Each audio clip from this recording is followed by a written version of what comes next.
Assalamualaikum warahmatullahi wabarakatuh. Innal hamdalillahi nahmaduhu wa nasta'inuhu wa nastaghfiruh wa natubu ilaihi wa na'udzu billahi min syururi anfusina wa min sayyiati a'malina. May yahdihillahu fala mudhillalah wa may yudhlilhu fala hadiyalah. Asyhadu an la ilaha illallah wahdahu la syarikalah wa asyhadu anna Muhammadan abduhu la nabiyya ba'dah wa la rasula ba'dah.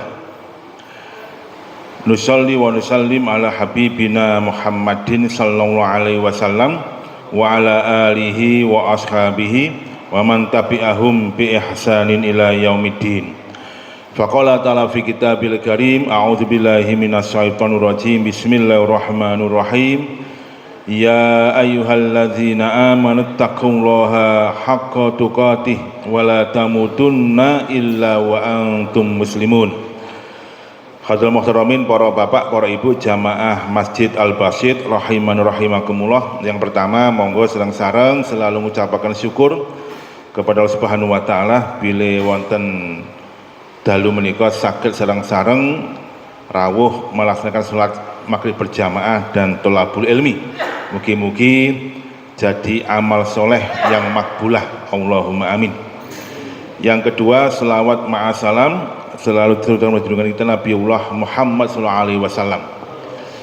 Hari ini insyaallah kalau miladiahnya tanggal 3 Januari. Kalau hijriahnya yaitu tanggal 14 Rajab ya. Karena sudah melewati jam 6 atau jam 18. 14 Rajab berarti ini adalah pengajian kita yang sangat istimewa dibandingkan dengan pengajian-pengajian sebelumnya. Kenapa istimewa? Karena di bulan Rajab, bulan yang Allah sebut sebagai salah satu bulan yang Allah muliakan. Dan di bulan ini Allah akan lipat gandakan semua amal-amal soleh kita pahalanya, dan juga Allah akan melipat gandakan pahala dosanya kalau kita melakukan amal sayyiat. Makanya kata Allah di akhir ayat 34 surat At-Taubah, fala tadzlimu fihinna anfusakum, dan janganlah kamu itu berbuat zalim di 4 bulan hurum ini. Karena ini adalah bulan yang Allah muliakan. Maka hari ini kita sangat bersyukur bisa ngaji bareng-bareng. Jamaah rahimakumullah. Hari ini kita akan ngaji salah satu firman Allah ya, di dalam surat At-Taubah, maaf, Al-Isra ya. Bismillahirrahmanirrahim. Wa qada rabbuka alla ta'budu illa iyyah wa bil walidaini ihsana imma yablughanna 'indakal kibara ahaduhuma aw kilahuma fala taqul lahumā uffi wa la tanharhumā wa qul lahumā qawlan karīmā. Di sini Allah Subhanahu wa taala menyatakan bahwasanya ada 2 pintu surga utama yang sangat dekat dengan kita, yang wajib kita jaga dan kita manfaatkan betul momen ini. Yang pertama adalah pintu tauhid, menegakkan tauhid, menjauhi kesyirikan. Yang kedua adalah bil walidaini, berbakti kepada kedua orang tua. Allah langsung yang memerintahkan. Wa qada rabbuka, dan Allah atau Tuhan kamu telah memerintahkan kepada engkau sekalian agar kita ini hanya menyembah Allah Subhanahu wa taala, alla ta'budu illa iyyah. Kemudian wabil walidaini ihsana, kepada kedua orang tua lah engkau berbuat kebaikan. Jadi bil walidaini itu dinomor 2kan dengan bertauhid. Maka 2 pintu utama ini jamaah rahimakumullah wajib kita manfaatkan betul karena dia sangat dekat dengan kita. Yang pertama jamaah rahimakumullah yaitu bertauhid. Saya nggak akan panjang lebar membahas masalah ini. Yang jelas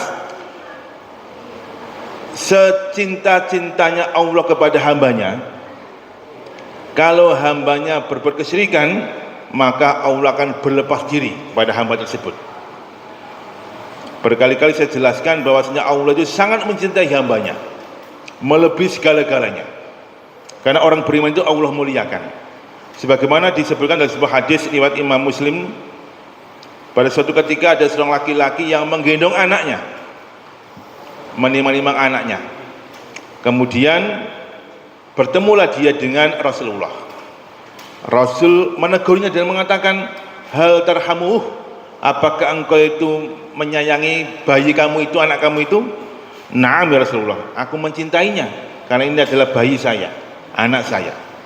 Maka Rasul dawuh, fawallahu ahabbu bika minka wa huwa arhamur rahimin. Maka Allah itu lebih mencintai kamu, ya, daripada engkau itu mencintai bayi kamu ini. Jadi Allah itu mencintai kita, melebihi cinta kita pada anak-anak kita. Tetapi jemaah rahimakumullah, secinta-cinta Allah kepada hambanya, tetapi kalau hambanya itu melakukan kesyirikan, maka Allah pun murka. Makanya disebutkan di dalam surah Az-Zumar, sehebat apapun orang beriman itu beramal soleh, tapi kalau dia itu dalam kesyirikan dan kematiannya belum bertobat, maka semua amal solehnya itu akan hilang. La in asrakta la yahbatanna amaluka wa la takunanna minal khasirin. La in asrakta, kalau engkau itu tetap istiqomah dengan kesyirikanmu, tidak bertobat hingga engkau meninggal dunia, la yahbatanna amaluka, maka semua amal-amal kamu itu akan Allah hapus, hilang semuanya, di-delete. Sehingga kemudian wala takunanna minal khasirin, dan kamu akan menjadi orang yang merugi kelak fi yaumil qiyamah. Seolah-olah dia membawa banyak amal soleh, tapi karena dia belum bertobat dari kesyirikan, maka semua amal solehnya itu Allah hapus. Makanya ini peringatan bagi kita sekalian, jangan sampai kita ini jatuh kepada kesyirikan. Karena ini adalah pintu neraka yang paling mudah, yaitu kesyirikan. Namun sebaliknya, kalau kita menegakkan ketauhidan, keimanan, tidak menyekutukan Allah Subhanahu wa taala, ini pintu surga sangat terbuka dengan lebar. Datang seorang badui. Badui itu kan orang desa. Kalau bertanya itu tas-tas, gak muter-muter, menghadap Rasulullah dan bertanya, ya Rasulullah, dullani ala a'malin tudkhil jannah. Tuh Kanjeng Nabi, tunjukkan aku tentang amalan-amalan yang bisa menghantarkanku masuk surga. Rasul langsung menjawab dengan sabdanya, anta'budullaha wa la tusyrik bi syai'an. Ini, hendaknya engkau beribadah kepada Allah dan jangan sekali-kali kau itu menyekutukan Allah Subhanahu wa taala. Ini pondasi jamaah rahimakumullah. Maka kalau kita masuk dalam pondasi ini, ya kita jaga betul, jangan sampai kita jatuh kepada kesyirikan. Okay?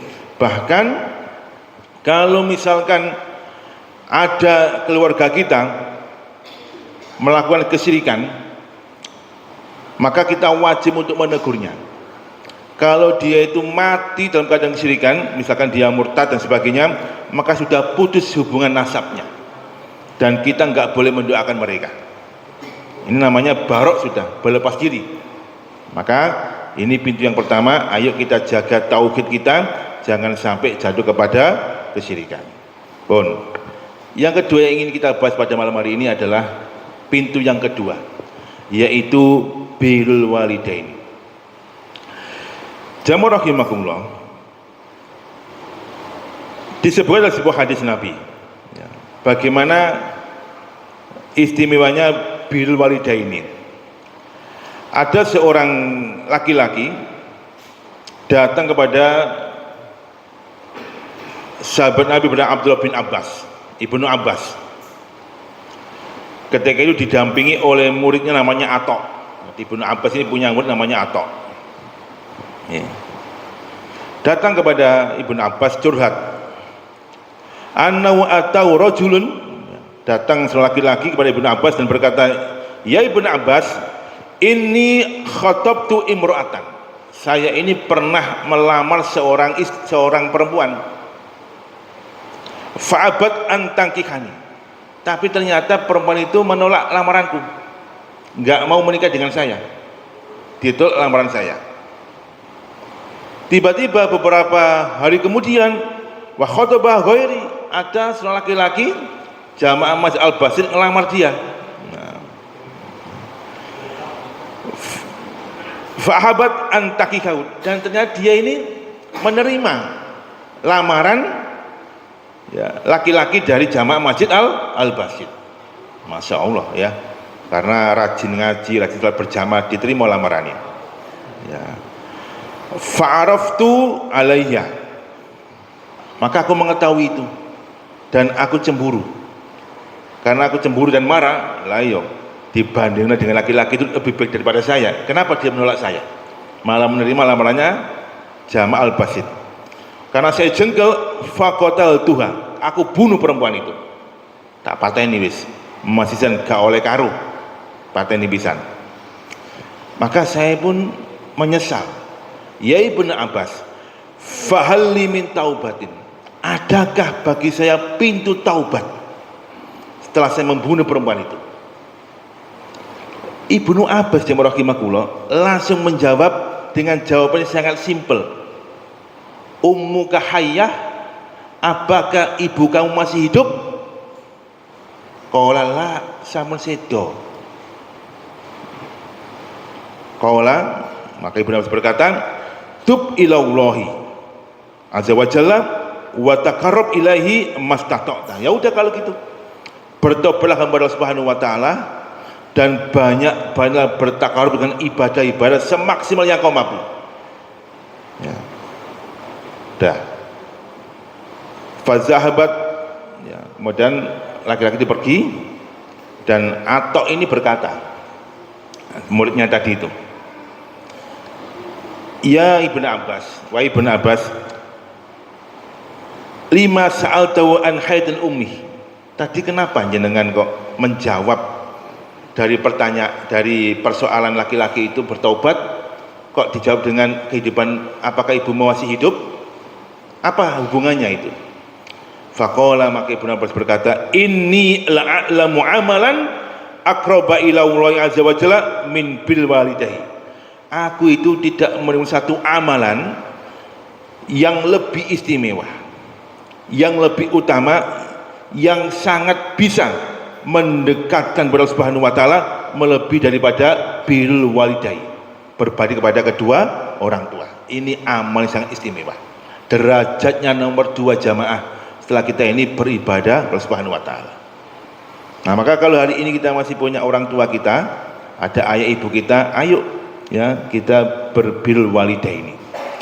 Jamaah rahimakumullah, bil walidai ini itu tidak ada batasannya. Tidak ada batasannya. Semaksimalnya kita mampu berbuat baiklah kepada kedua orang tua kita, karena itulah pintu surga kita. Kadang kita ini kalau sudah menikah, sudah berkeluarga, sudah beranak pinak, kita lupa orang tua kita.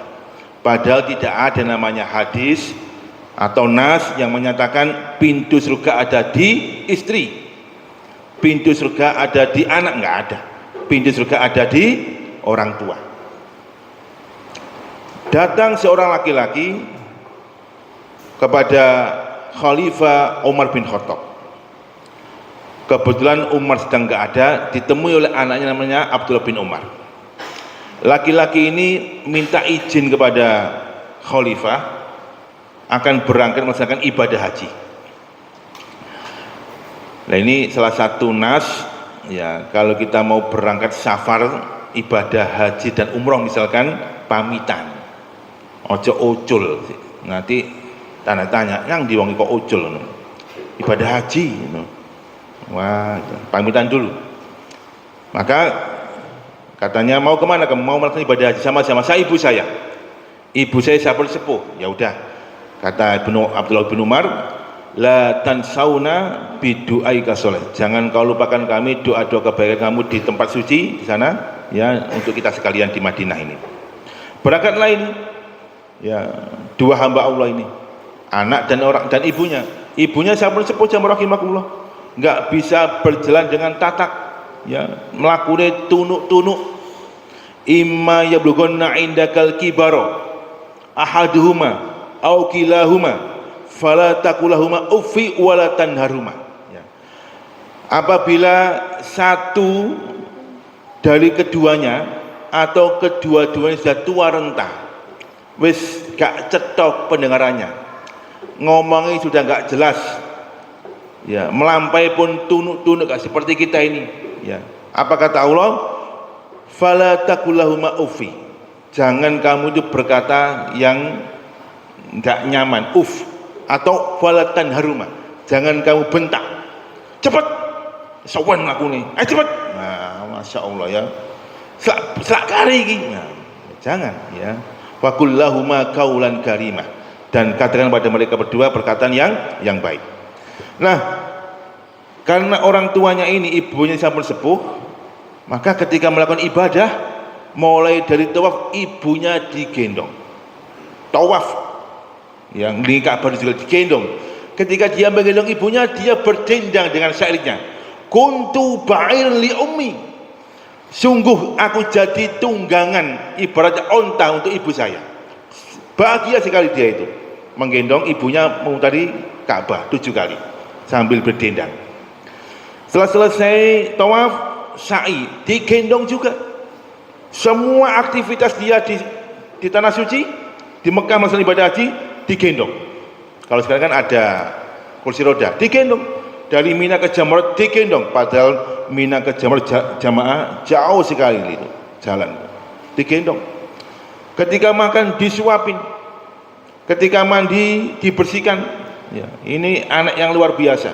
Mungkin kita nggak sanggup seperti ini, tapi ini luar biasa. Singkat cerita, semua aktivitas yang ada di tanah suci dilakukan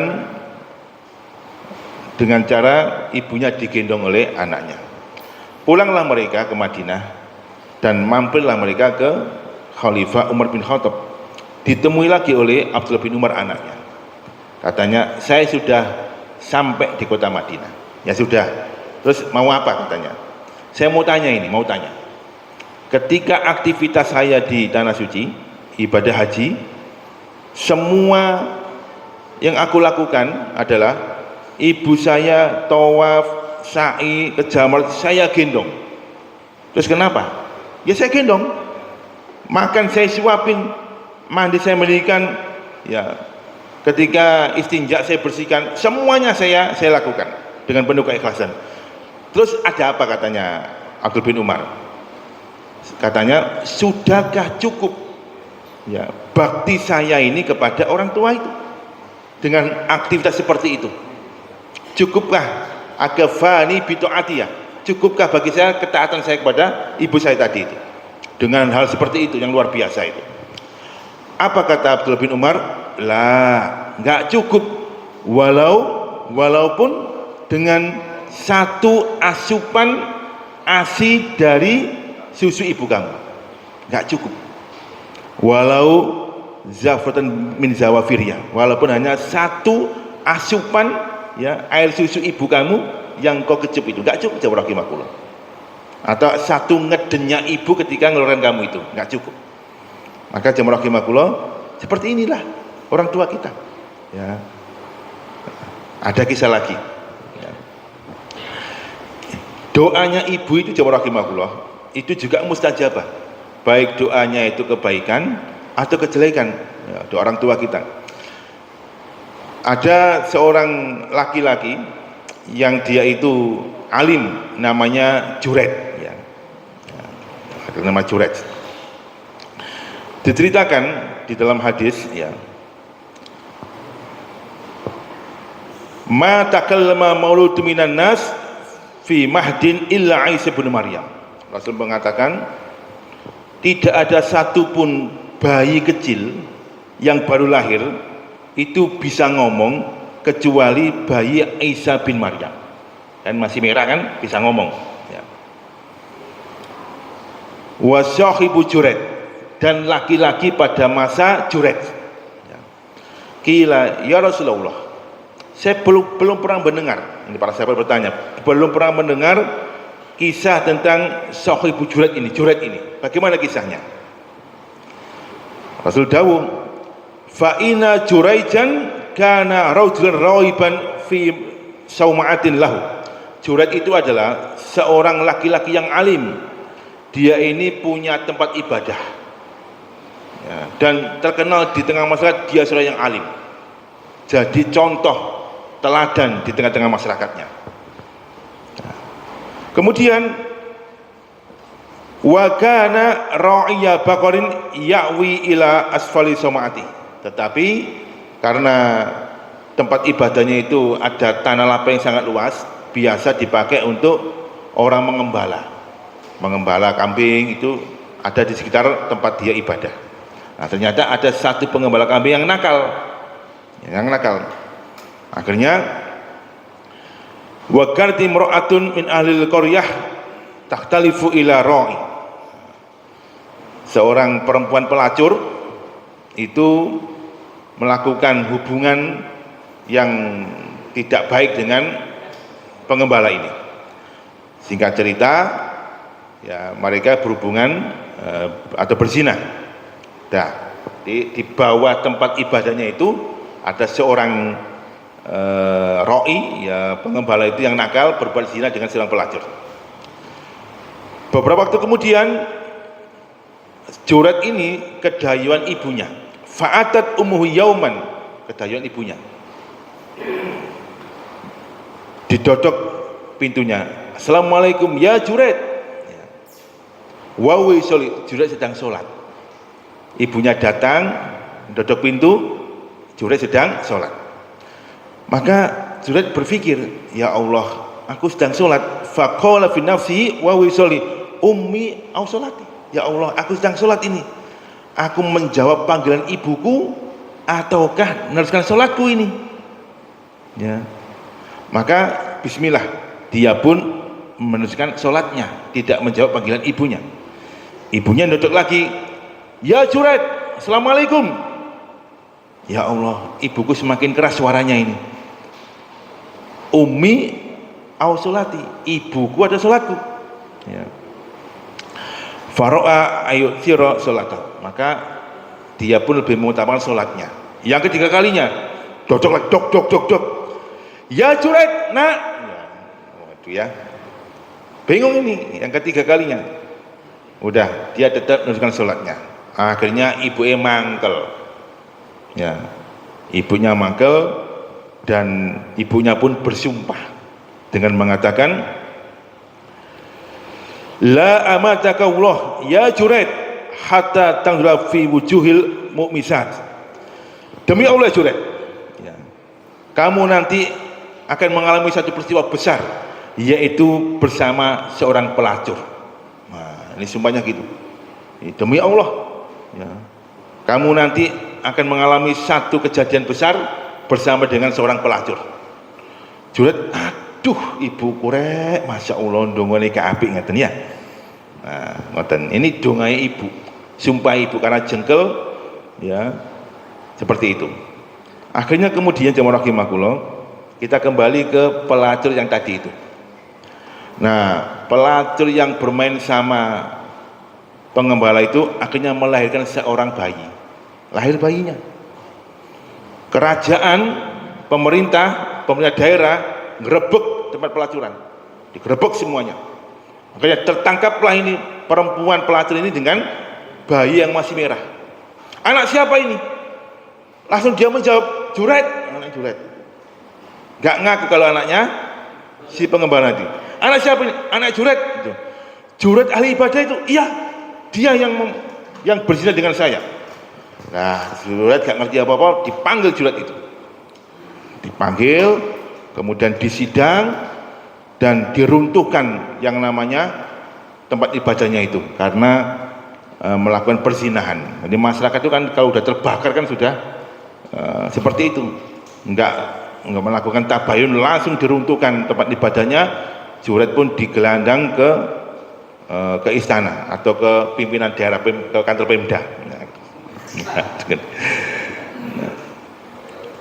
Nah, Junaid bingung, ada apa ini? Ya, ditanya. Faqala Malik, ya Junaid, talzumu hadhihi, ini perempuan ini yang membawa bayi ini, ana waladaha laka, anaknya adalah anak kamu. Hah? Anak saya? Naam, talzumu, dia yang mengaku. Ya. Kemudian Junaid berkata, Mbak, anti tazu'imid, kamu yang mengaku itu anak saya. Naam, ini kan anak kamu ini, anak kamu ini. Ya. Kemudian Junaid berkata, aina hadza sagir, mana bayi itu, ke sini, bawa ke sini. Ya.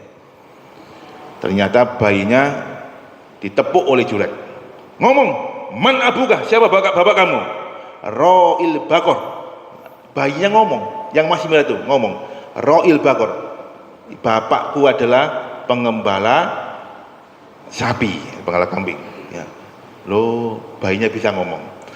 Qaulal Malik, ya Allah, ternyata kita ini salah tentang Junaid. Kemudian sang raja mengatakan, ana ja'alu sama'ataka minazab, ya Junaid, kami minta maaf. Kami minta maaf. Udah, kami bangun tempat ibadah kamu dari emas. Lah, enggak usah. Dari perak, enggak usah. Ya. Kemudian dari bagaimana kami bisa meminta maaf kepada engkau? Kaulah rudduha kama kanat, udah kembalikan seperti semula. Bangun tempat ibadah seperti semula. Nah, kemudian Junaid pun tersenyum. Dia tersenyum. Para hadirin di situ bertanya, ya Junaid, famal ladzi tabasamta, apa yang menyebabkan engkau tersenyum? Mesti kamu kan susah ini, dituduh macam-macam dan sebagainya, nama kamu jelek, kenapa kamu tersenyum? Maka Junaid berkata, amron araftu, ini masalah ini sudah aku ketahui sebelumnya, bahwa nanti saya akan bermasalah dengan seorang pelacur.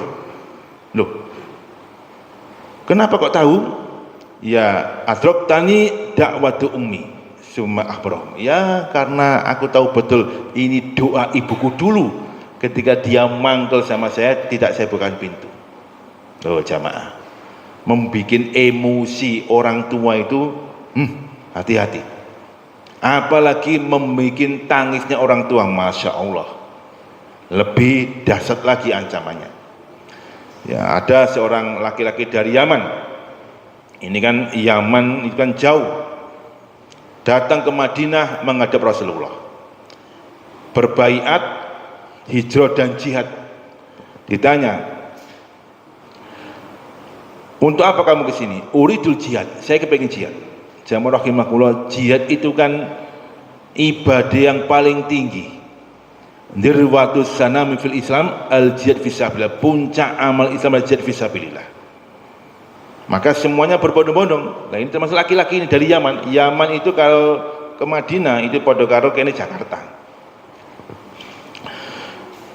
Ditanya, hastazanta walidaik, apakah kamu sudah minta izin dari kedua orang tua kamu? Sudah Rasulullah. Tetapi fa inni abkaituma, tetapi saya membuat mereka itu menangis. Jadi minta izin jihad fisabilillah, orang tuanya menangis. Apa kata Rasulullah? Irji' ilaihim, udah pulang kamu kepada mereka berdua. Fa'atikuma kama abkaitahuma, bikin mereka itu tertawa kembali sebagaimana telah kamu menjadikan mereka itu menangis. Suruh balik jamaah, padahal dia izin jihad fisabilillah. Gara-gara jihad fisabilillah orang tua itu menangis. Rasul nggak suka, suruh pulang dia. Nah anak-anak sekarang ini minta HP sakdek saknyet, orang tua sampai nangis-nangis, dipisui dan macam-macam. Minta sepeda motor, Masya Allah, wes ditukar sepeda motor sampai kredit pinjam-pinjam, sepeda motor dipreteli, ya macam-macam, bikin orang tua menangis. Masalah ketaatan saja Rasul nggak suka jamaah, apalagi masalah hal-hal yang sepele seperti itu, Rasul malah nggak suka. Nah terakhir kita kisah-kisah ya, ini dalam kitab Al-Adabul Mufrad. Orang tua itu, ayah dan ibu, kenapa dia nomor 2 setelah menegakkan tauhid? karena mereka adalah awsatu abwabil jannah, pintu surga yang sangat indah untuk anaknya. Itu orang tua, terutama ibu. Pintu surga yang sangat indah untuk anak-anaknya. Ada seorang laki-laki mendatangi sahabat Abu Darda, curhat dia, ya Abu Darda, ini qad zawattu imra'atan, aku telah menikahi seorang wanita dan saya mencintai dia, tetapi tiba-tiba amarti ummi bitolakiha, tiba-tiba ibuku itu, ya Abu Darda, memintaku untuk mentalaknya, menceraikannya. Jadi udah menikah beberapa waktu, ya, berjalan rumah tangganya, tiba-tiba ibunya ngongkon anaknya menceraikannya. Pekatin bojomu, gak tepak ngono. Loh, saya bingung. Saya ini mencintai istri saya, tapi saya juga menghormati orang tua saya. Ya Abu Darda, bagaimana ini?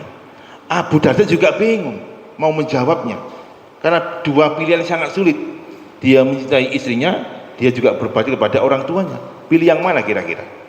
Udah, saya pernah mendengarkan Rasulullah dawuh, innal ummah awsatu abwabil jannah, sesungguhnya ibu itu, orang tua itu adalah pintu surga yang sangat indah untuk anaknya. Fa in syi'ta fakhfadha au atiha, kalau kamu ingin masuk ke pintu itu, jaga dia, jaga perasaannya, jaga hatinya, jangan kau sakiti. Kalau nggak mau, campakkan dia. Ya, ini pilihan juga jamaah rahimah. Hadis riwayat Imam Ahmad dalam kitab Musnadnya. Nah, ngoten nggih.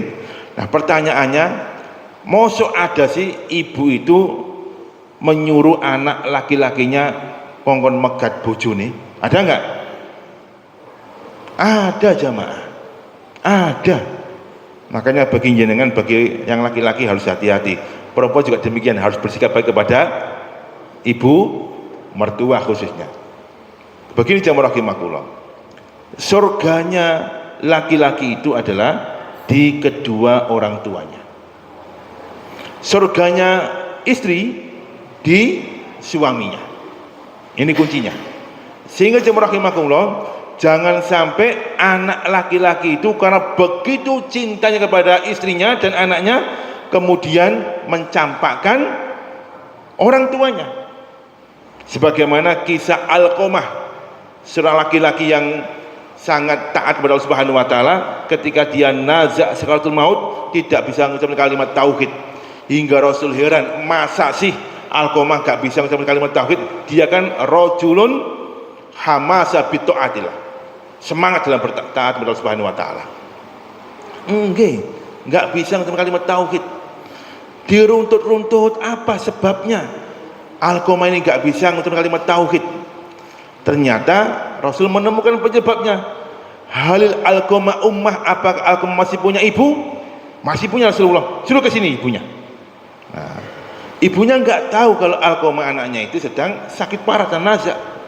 Ditanya oleh Rasulullah, malaka bil Alqamah, ada masalah apa kamu dengan Alqamah?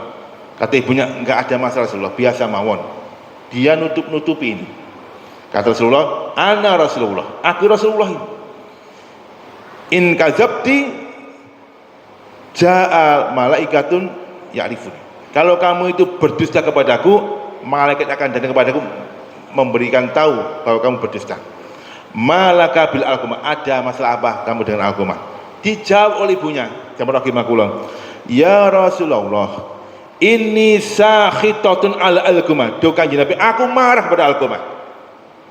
Walau juga anak kamu itu, betul dia anak saya, aku marah pada Alqamah. Loh, kenapa kamu marah? Ya, iki mang, inna Alqamah tu siruni ala zaujati.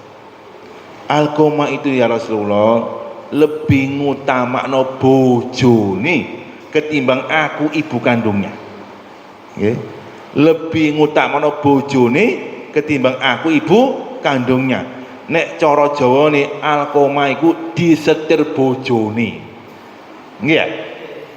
Sehingga napa? Enggak pernah silaturahim kepadaku, nek nyang oma kepengen mulai cepet-cepet pas dilakukan sik kangen ya Rasulullah. Nu kok ana martabak yang ngono. Ya. Bojone ditukar sing 30.000, kula Rasulullah ditukar 10.000-an tipis ngoten niku. Ya. Nu kok ana daster nggih ngoten bojone dikono sing apik 400.000, kula 100.000 oleh telu. Ya. Nggih, dadi ngeten niki rahimahullah. Maka kemudian ibunya mangkel.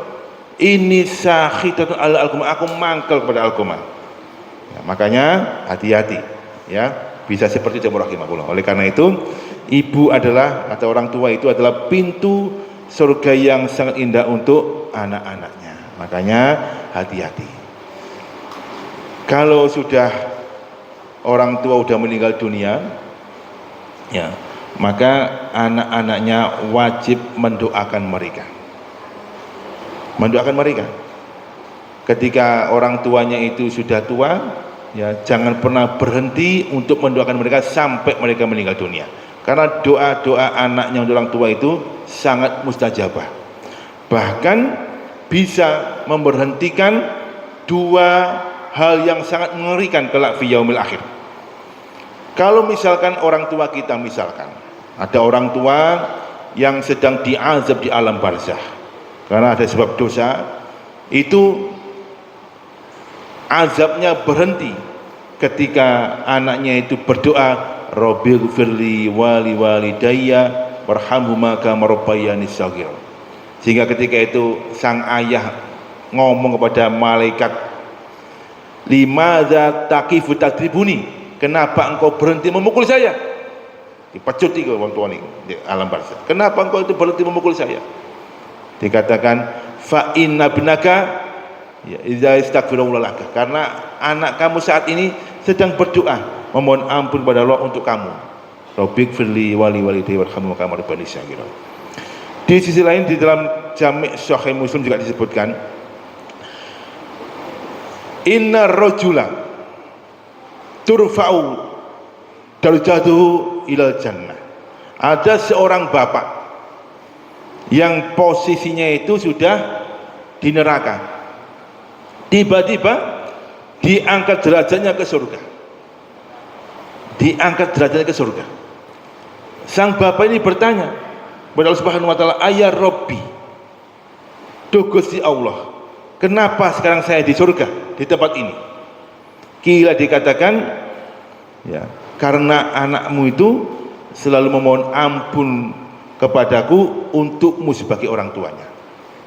Jamaah rahimakumullah. Maka kalau kita ingin nanti berjumpa dengan orang tua kita di surga, maka lakukan dua hal ini. Yang pertama, tegakkan tauhid.